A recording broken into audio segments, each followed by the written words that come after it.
She said it so casually, as if my love could be measured by candlelight dinners or weekend getaways. Romantic enough, she called it, as though I was a checklist she could mark in red ink. We were sitting in the same cafe where I'd first held her trembling hands, back when everything I gave her was enough, but that afternoon, her words dripped like rain through a cracked roof, cold, seeping, unavoidable. She smiled when she said it, the kind of smile you give a stranger before turning away forever. What she didn't know was that the ring was already in my pocket. A simple, elegant band I'd chosen after weeks of searching. I had imagined her eyes shimmering, her hands covering her mouth, her yes breaking into the air like dawn. But now, it felt like a stone pressing against my thigh. I left without finishing my coffee. That night, I stared at the ring under the dim light of my apartment, not as a promise to her, but as a reminder to myself. 2 weeks later, I placed it on another woman's palm, a woman who never once asked me for flowers or grand gestures or proof. And the way her eyes widened, not with greed, but with confusion, was the most romantic thing I had ever seen. The cafe smelled faintly of roasted beans and cinnamon, the kind of scent that used to feel like home. But that afternoon, it clung to the air like something artificial, too sweet, too warm for the cold words that were about to come.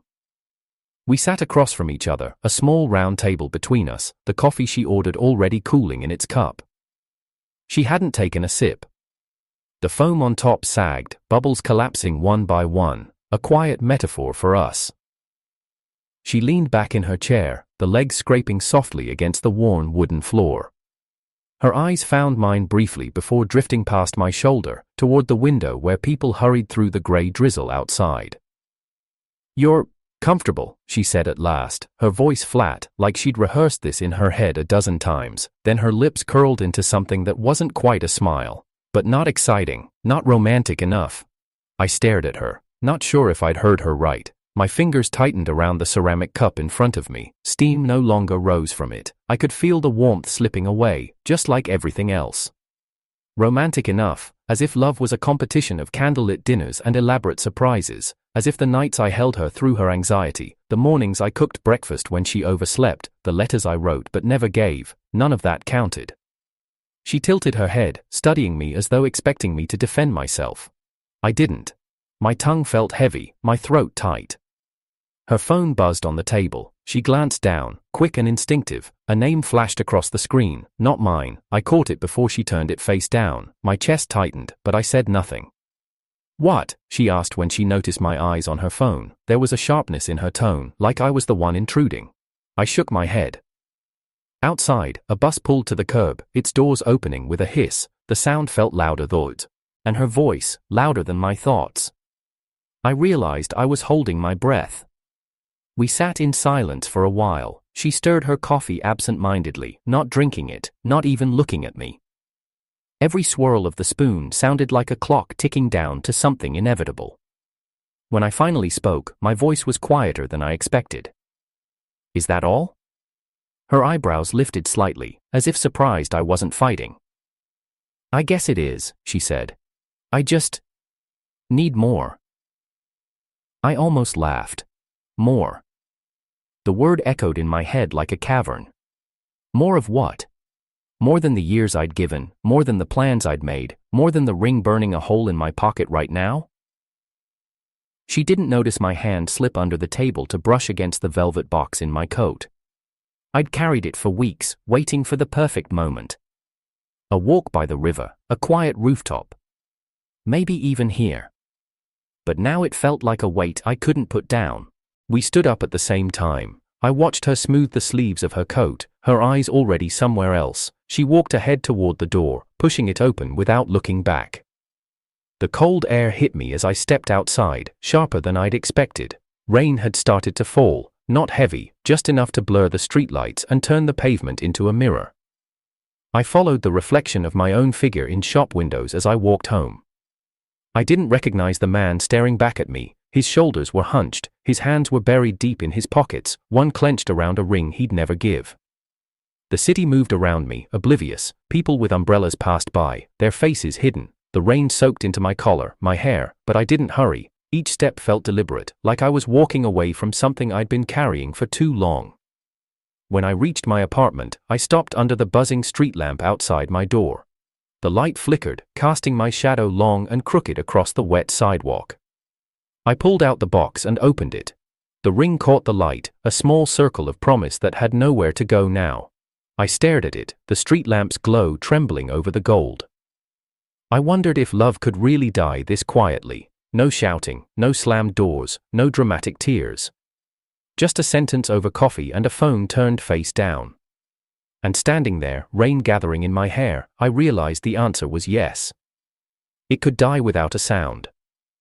And that silence was the loudest thing I'd ever heard. Rain threaded the city into a single gray fabric by the time I reached my apartment.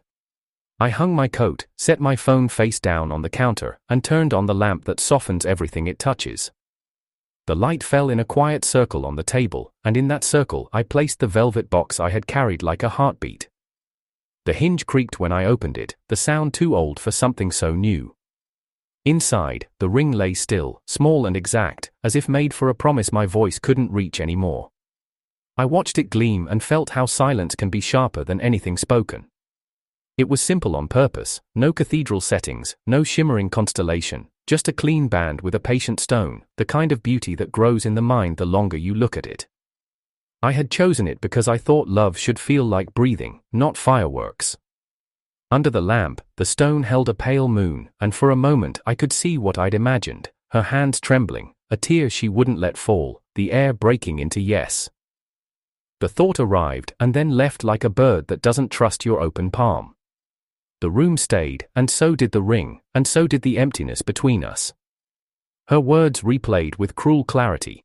Comfortable, not exciting, not romantic enough.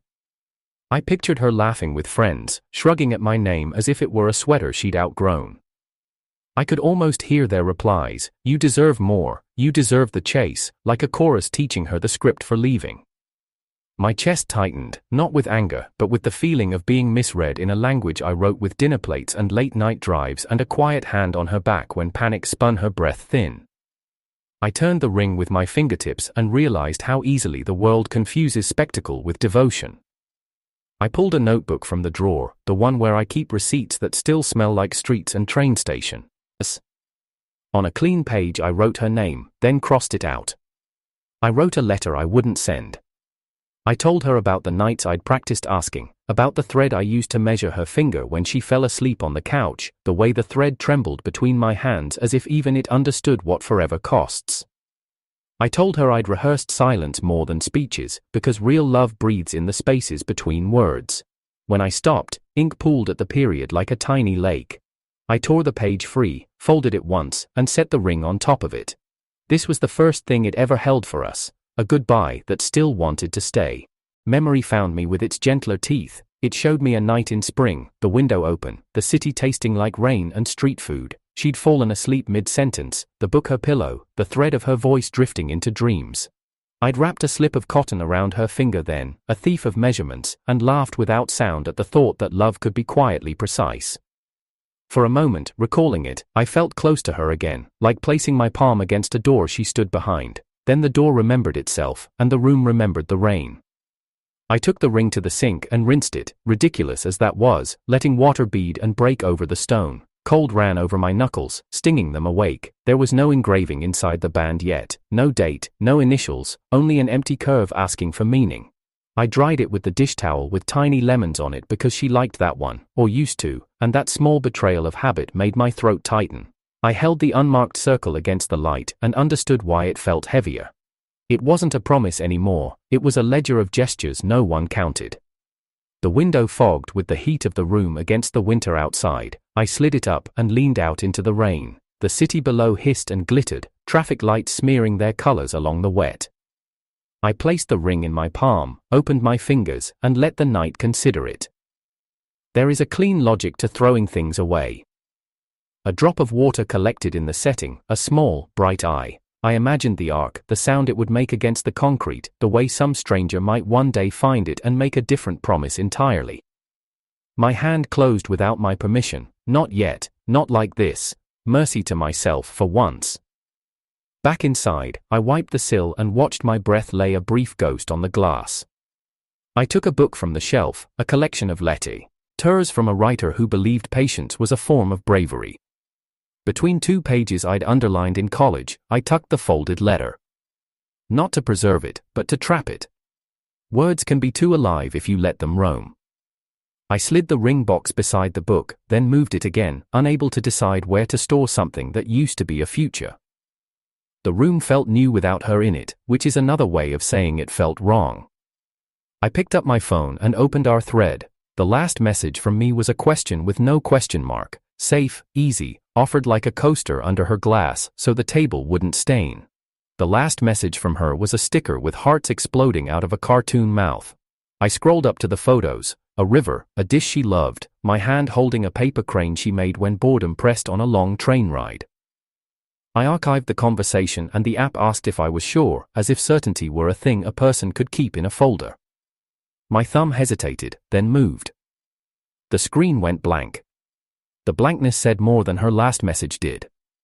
I cleared the table, then put the ring back in the box and set the box on the table again, undoing what I'd done because grief is a loop like that. I took out a small watercolor set I'd barely touched in months.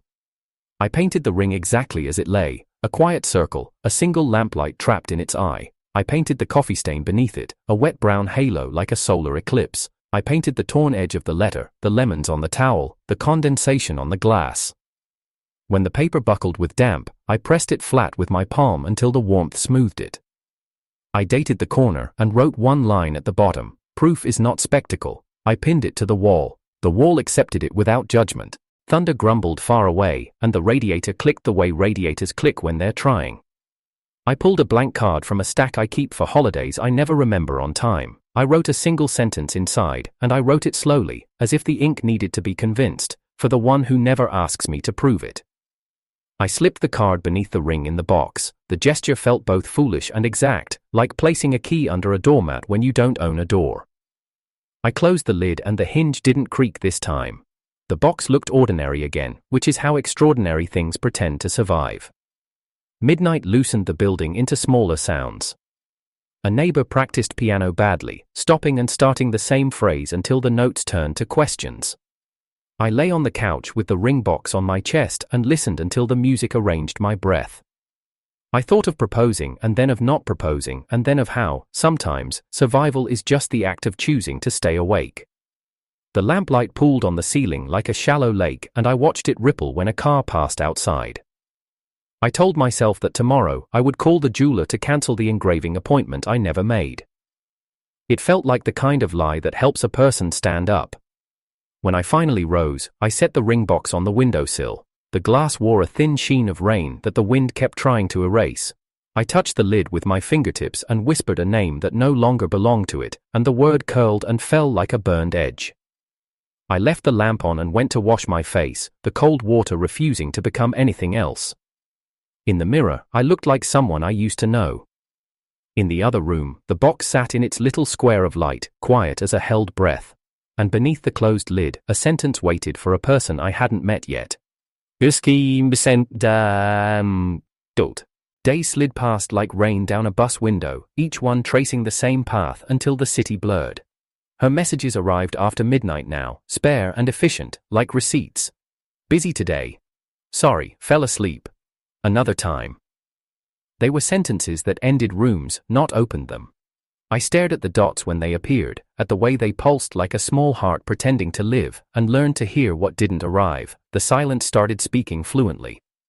My phone became a lighthouse that lit too late. In the mornings, I scrolled through her world and found photographs from places we'd never gone together. Rooftop patios washed in string lights, a table crowded with hands I didn't know. Her smile turned toward the camera but tilted away from whoever stood beside her. In one photo, a gray hoodie draped her shoulders that didn't belong to me. I stopped imagining the story behind it. Stories had become excuses. I closed the app and watched my reflection fade in the black screen. It looked like a person who'd slept through his own life. I started canceling the future quietly. Restaurant reservations I'd placed under a cautious name. A train I'd planned to take to the town where she loved the bakery with the warm vanilla air. The app asked for a reason and offered a list that felt like jokes: schedule conflict, no longer needed, change of plans. I selected no longer needed and thought about how thin those words were for the size of what they covered. The confirmation email read, "We're sorry to see you go." It felt like the world's politest eulogy. At the grocery store I wandered on instinct and reached for what she loved, the tea with the blue label, the oranges she weighed in her palm like bright winter planets, the cheap bouquet she would separate and recompose into something that looked expensive. My cart looked like a sentence I'd already said. I put things back, one by one. The field of fluorescent light on the floor held us both, the man who was still buying her favorites and the man who knew better, and then it held only me. I left with bread, eggs, and a small jar of honey. A beginner's list for someone who had to learn himself again. Home contained the places where we used to be. Her hair tie lived around the neck of my lamp like a permanent eclipse. 2 mugs on the drying rack waited as if we were just between sips. I took the ring box from the windowsill and set it in the drawer with the folded letter I wrote and never sent. They fit too well together. A promise without a recipient. A confession without a reply. I closed the drawer and the wood made a sound that reminded me of church pews, old, dutiful, resigned. When I walked away, I could feel the gravity of that little darkness tugging at the room. It ticked without a clock. I worked longer at the office, grateful for the impersonality of spreadsheets and polite meetings. People asked the kind of questions that keep a day from falling apart. "How was your weekend? Did you see the rain?" I said it was fine, and yes, too much rain. At lunch I took my place by the window. A book open, not always read. Across the room, someone laughed, bright, unopposed, and for a second I mistook the sound for hers. I didn't turn to look. Distance was a skill I was finally learning. Nights I painted because paint doesn't interrogate you. The cheap watercolors bloomed into shapes that had the exactness I lacked. I made a series on small paper, each sheet a single object. We had miscounted, a ring in a square of lamplight, a coffee stain circled like an eclipse, the blue labeled tea is missing 1 line of ink. I pinned them to the wall in a constellation that didn't know its name and titled it Unanswered. The wall turned into a weather map of what we were losing, front lines of quiet moving in from the edges. The paintings made the apartment look like the inside of a paused storm. I drafted messages I wouldn't send. Whole paragraphs that began with "I know and I'm trying" and ended with nothing. I wrote her a note on my phone the way a person writes to a country they've emigrated from, formally, with punctuation, as if grammar could save it. Then I deleted it and wrote another that said only, "Are you happy?" I deleted that too. The question wasn't mine to ask anymore. I took a pen and wrote on the corner of one painting, in small letters where the paper buckled. Not every proof needs an audience. Ink dried faster than apologies. On a Sunday, I walked the long way to avoid the cafe and wound up passing it anyway. Through the glass, 2 strangers leaned toward each other, elbows touching, coffee cooling while their conversation warmed. The table where we'd last sat was empty, already reset. Outside, a paper napkin ran along the sidewalk in the wind like a small animal trying to find its way home. I stood there long enough for my breath to fog the window and then wiped it away with the back of my hand, leaving a clear circle like the outline of a decision. I kept walking, the door held and I didn't test it. Mutual friends sent photos to a group thread that I never left because leaving felt like admitting the whole world belonged to her side of the story. In one, a Sparklers in January party, the city behind them burned noiselessly in 1,000 apartment windows. She smiled at something or someone outside the frame, and I recognized the expression she wore when she thought she was witnessing her future. A hand hovered at the edge of the picture near her waist and didn't touch her, which is sometimes more intimate than touching. I put my phone face down and copied her trick. The dark screen stopped offering scenes I couldn't fix. I found the courage to pack what she'd left behind into a shoebox that had once held a pair of white sneakers we'd ruined dancing in the street after a concert, receipts, a movie stub, a hairpin that could be a punctuation mark, the sweater she told me to keep, then took back, then forgot. I wrote return on a strip of tape and stood at the door with the box and couldn't remember her current address.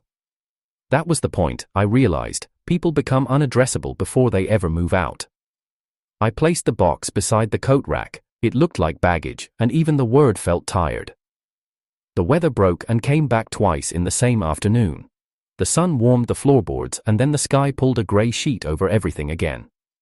By evening I walked a block in the drizzle without an umbrella just to feel something uncomplicated. A flyer lay in a puddle, Final notice in red ink drowning into itself. The city collected its debts even in the rain. I thought about what I owed myself, and the ledger didn't balance yet. I went home shivering and left the wet jacket on the back of a chair. The radiator clanged a sympathy I didn't trust. I set a single plate on the table and ate standing up, because sitting felt like theater. Afterwards, I washed the dish and leaned my forehead to the window pane. Across the courtyard, someone had hung string lights on a balcony, and their glow shook in the wind like fragile courage.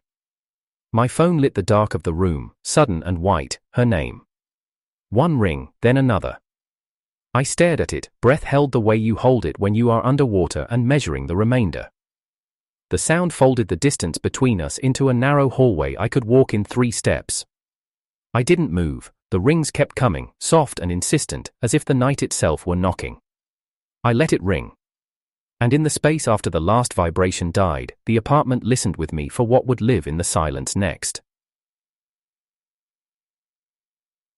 It happened on a Thursday, the kind of day that doesn't know it's about to change anything.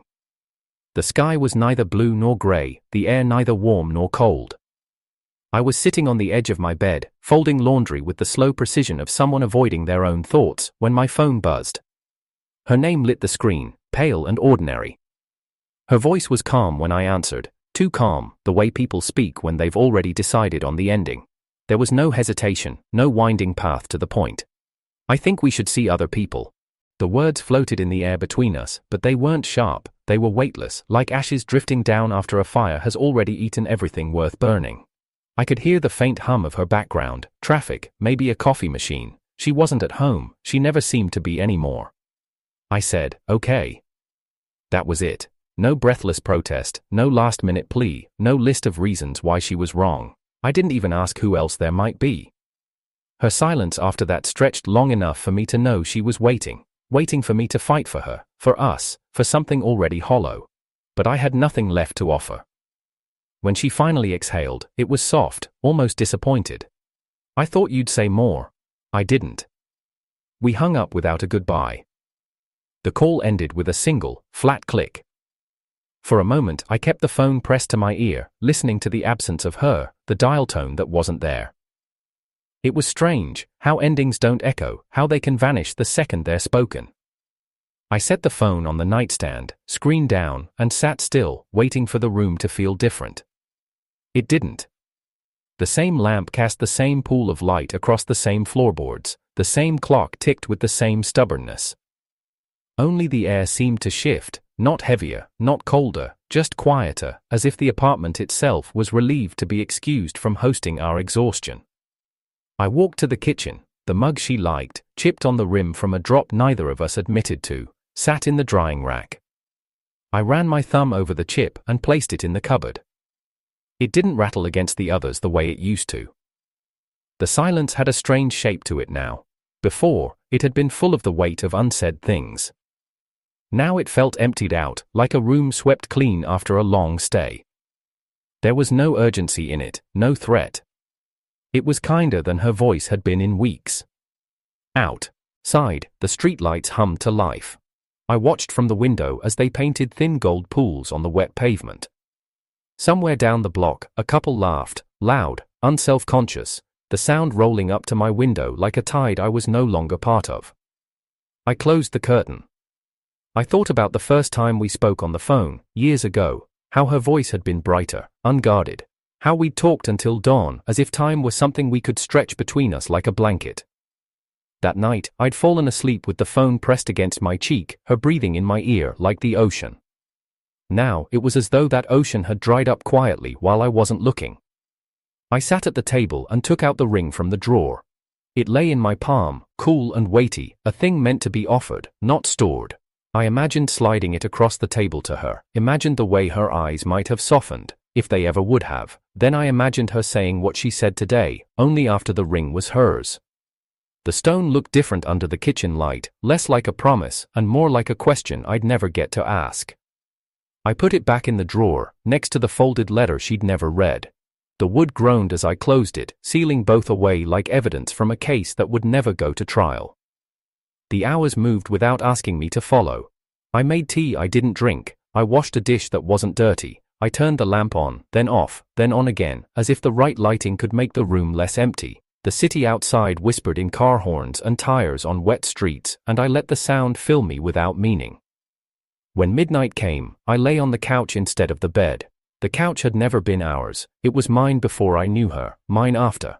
I stared at the ceiling, tracing the hairline cracks in the plaster. They looked like rivers drying under a summer sun. I thought the endings would be louder. I thought they would be messy, with slammed doors and accusations. But ours came like a final page. No torn edges, no spilled ink, just the end of a sentence. And lying there in the half-dark, I realized I wasn't afraid of the silence anymore. I could live in it. Maybe I even preferred it. But somewhere, beneath all that quiet, was the faintest pulse of something else. Not hope, not regret, just the knowledge that she was gone, and that I'd let her go without asking her to stay. And that choice was mine. A week passed in a blur that felt strangely sharp, like walking through fog and cutting yourself on glass you can't see.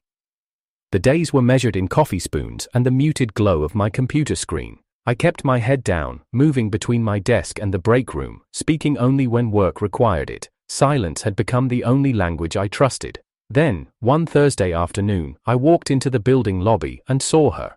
Not my ex, but someone else entirely. Claire. She worked in a different department, the kind of person you notice without realizing you've noticed. Always quiet. Always reading. A paperback in her hands during lunch breaks, her expression somewhere far from the fluorescent lights.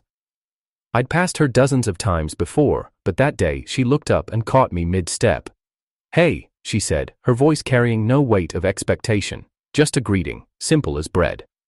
We ended up walking toward the cafe across the street. It wasn't planned. I'd gone for coffee, she'd been headed there too. We fell into step without negotiation, the kind of wordless agreement that feels like it has always existed. She asked about books, not the polite, "What are you reading these days?" but the curious, "What's the last story you didn't want to end?" I told her. He listened, actually listened, like my answer was a window she could lean through. She didn't interrupt, she didn't turn the conversation toward herself.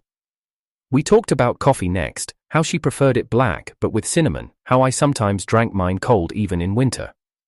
She laughed when I admitted I never finished a cup before it went lukewarm. Her laughter wasn't the polished kind you hear at networking events. It was unshaped, real, as if no one had taught her to make it prettier for other people. She never asked about my relationship, never glanced at my ring finger, never used the kind of tone that feels like it's digging for history. She didn't want to know the gaps in my life unless I chose to hand them to her. When we sat down with our drinks, she pulled her book from her bag, not as a wall between us, but as if to share it. The cover was worn, the spine lined with soft creases. She told me it was her third read, that certain pages felt like old friends. I held it carefully, like I was touching something that had been trusted to her for years. For the first time in weeks, I noticed how light I felt. Not happy exactly. Happiness felt too large, too loud for what this was. It was lighter in the way you feel when you set down a bag you've been carrying so long, you forgot it wasn't part of you. My words didn't hang heavy in the air, waiting to be judged or misunderstood. They landed. They stayed. We spoke about nothing in particular, a movie that made her cry, a bakery she liked but refused to tell anyone about because secrets taste better. The conversation meandered without needing to arrive anywhere. No agenda, no keeping score. At one point, she asked me if I'd ever noticed how coffee steam looks like it's trying to remember the shape of the cup it came from. I hadn't, but I did now. We watched the thin wisps curl upward until they vanished, like they'd chosen to leave before anyone could tell them to. When it was time to go, we walked back to the office. The city was caught in that late afternoon light where everything feels temporary but golden. The air was crisp, the kind that carries the smell of paper and roasted beans from the cafe behind us. Claire didn't ask for my number, she didn't linger at the door, she just smiled, a small, knowing curve of her lips that somehow said thank you without the word. I stood there a moment longer after she left, watching her disappear into the hallway. And I realized. This was the first conversation in a long time where I hadn't felt the need to explain myself. The first where I wasn't trying to be more, or better, or enough. The quiet between us hadn't been empty. It was safe. That night, alone in my apartment, I made coffee just the way she did, black, with cinnamon. I held the mug and let the steam curl toward me like it was remembering something. Something I hadn't felt in far too long. And for the first time since the breakup, I thought maybe, just maybe, my words had found somewhere new to land.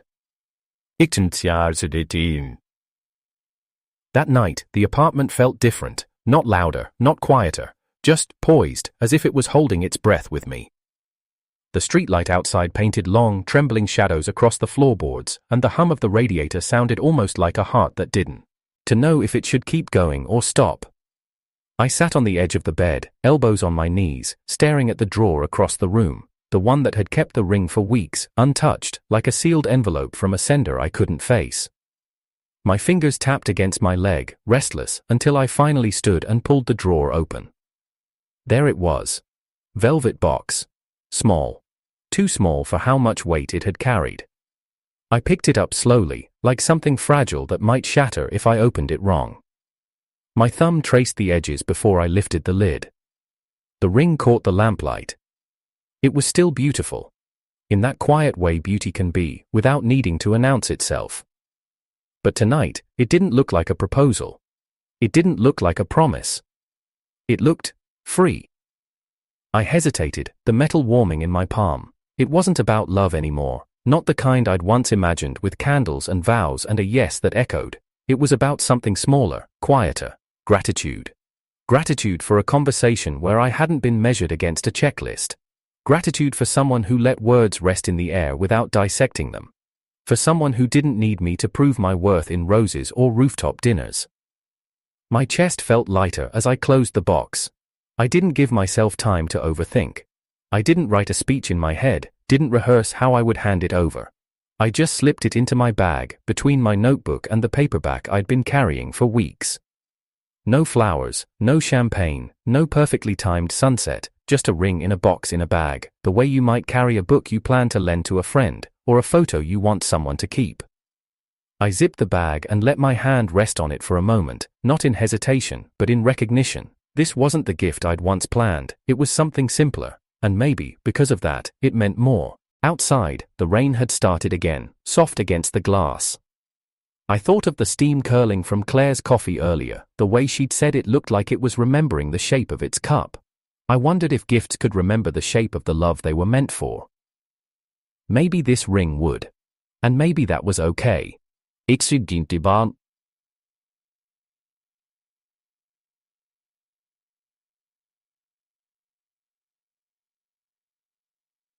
The office emptied the way it always did on Friday evenings. Quietly at first, then all at once, like a tide pulling back to sea. Laptops closed, chairs pushed in, the sound of heels and sneakers on tile fading toward the elevators. Claire and I were among the last to leave, walking side by side under the soft hum of the building's lights.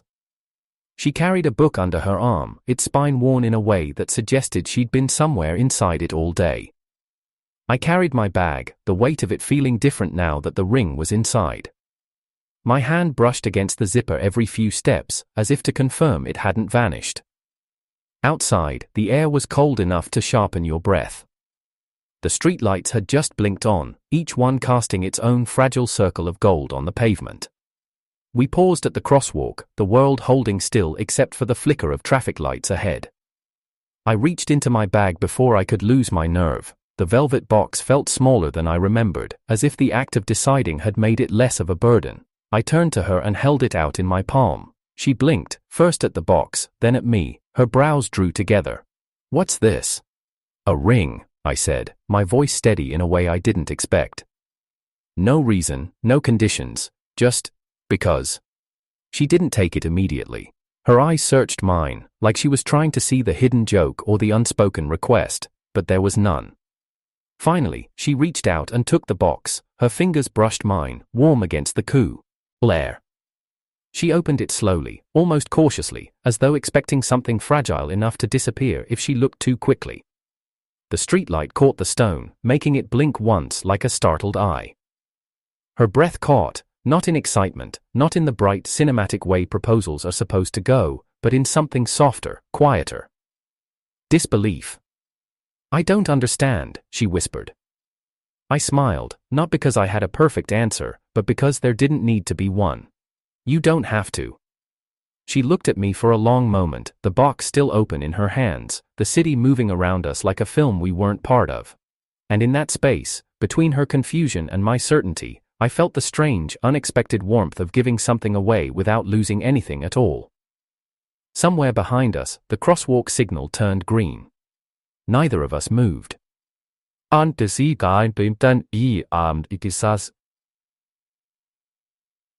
For a moment, she just stood there under the glow of the streetlight, the ring sitting open in her palm like it had been waiting for her all along. Her eyes moved between the stone and my face, as though she was trying to read something written between the two. The city moved around us, footsteps, car horns, the muted thrum of late buses, but none of it seemed to touch us. Then, without drama, without hesitation, she closed the box. The soft click of it shutting was almost louder than her voice when she spoke. "It's beautiful," she said, and there was no polite distance in her tone, no performance, just truth. She held the box for a second longer, her thumb resting on the velvet like it was something living, then she extended her hand, offering it back to me. "You should keep it," she continued. "Not everything needs to be given away to mean something." The words didn't sting, they didn't carry rejection, or pity, or the invisible strings I'd grown used to in conversations about love. They landed in me differently, soft, certain, like rain that doesn't try to wash anything away but still changes the air.